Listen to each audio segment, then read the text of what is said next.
ನಡಿ, ಈಗ ಶುರು ಮಾಡೋಣ. ಕೇಸರಿಯಿಂದ ಮನೋಲ್ಲಾಸ ಮನಸ್ಸು ಮತ್ತೇರಿ ಕುಣಿದಾಡಿದೆ ನೋಡು, ಮನಸ್ಸು ಮತ್ತೇರಿ ಕುಣಿದಾಡಿದೆ ನೋಡು. ಕ್ಷಣ ಕ್ಷಣವೂ ಆಚರಿಸಿ ಕೇಸರಿ ಹಬ್ಬ. ವಿಮಲ್, ಬಾಯಲ್ಲಿ ಹೇಳಿ ಕೇಸರಿ.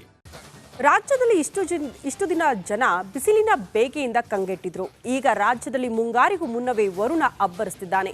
ಆದರೆ ವರುಣಾರ್ಭಟಕ್ಕೆ ಹಲವೆಡೆ ಅವಾಂತರಗಳೇ ಸೃಷ್ಟಿಯಾಗ್ಬಿಟ್ಟಿದೆ. ಬದುಕು ನೀರು ಪಾಲಾಗಿದೆ. ಹಾಗಾಗಿ ಜನ ಪರದಾಡ್ತಿದ್ದಾರೆ. ಈ ಕುರಿತ ಒಂದು ವರದಿ ಇದೆ, ಬನ್ನಿ ನೋಡ್ಕೊಂಡು ಬರೋಣ.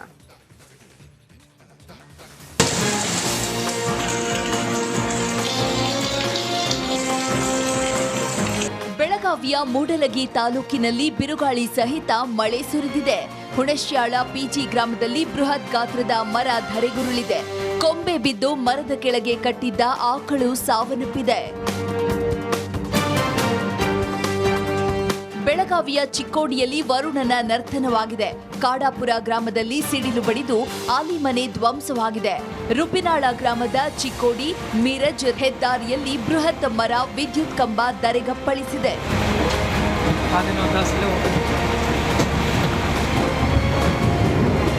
ಇದಿಷ್ಟೇ ಅಲ್ಲ, ಬೆಳಗಾವಿಯ ರಾಯಭಾಗ ಪಟ್ಟಣದ ಹೊರವಲಯದಲ್ಲಿ ಸಿಡಿಲಿಗೆ ಓರ್ವ ಮಹಿಳೆ ಬಲಿಯಾಗಿದ್ದಾರೆ. 4 ಸ್ಥಿತಿ ಗಂಭೀರವಾಗಿದೆ. ಹೆಬ್ಬಾಳ ಗ್ರಾಮದಲ್ಲೂ ಸಿಡಿಲು ಬಡಿದು ಪುಂಡಲೀಕ ಎಂಬಾತ ಉಸಿರು ಚೆಲ್ಲಿದ್ದಾನೆ.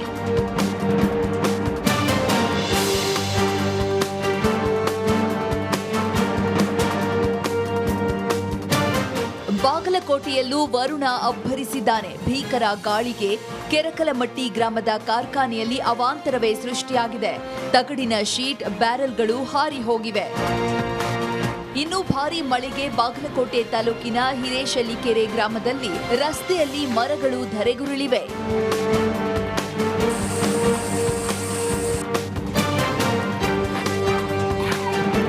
ಕಾಫಿನಾಡು ಚಿಕ್ಕಮಗಳೂರಿನಲ್ಲೂ ವರುಣನ ಆರ್ಭಟ ಜೋರಾಗಿದೆ. ಕೊಪ್ಪ, ಬಾಳೆಹೊನ್ನೂರು, ತರೀಕೆರೆಯಲ್ಲೂ ಭಾರೀ ಮಳೆ ಸುರಿದಿದೆ.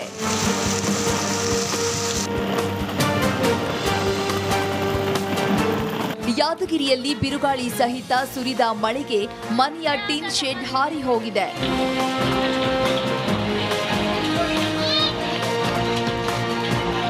ಇದಿಷ್ಟೇ ಅಲ್ಲ, ಬಿರುಗಾಳಿಯ ಅಬ್ಬರಕ್ಕೆ ಯಾದಗಿರಿಯಲ್ಲಿ ಚಾಲಕನಿಲ್ಲದೆ ಆಟೋವೊಂದು ತುಸು ದೂರ ಚಲಿಸಿಯೇ ಬಿಟ್ಟಿದೆ.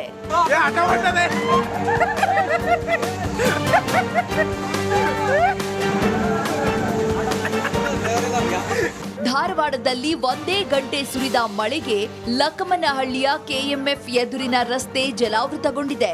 ಮುಂಗಾರಿಗೂ ಮುನ್ನವೇ ಎಂಟ್ರಿ ಕೊಟ್ಟಿರೋ ವರುಣನ ಅವಾಂತರ ಮಾತ್ರ ಒಂದೆರಡಲ್ಲ.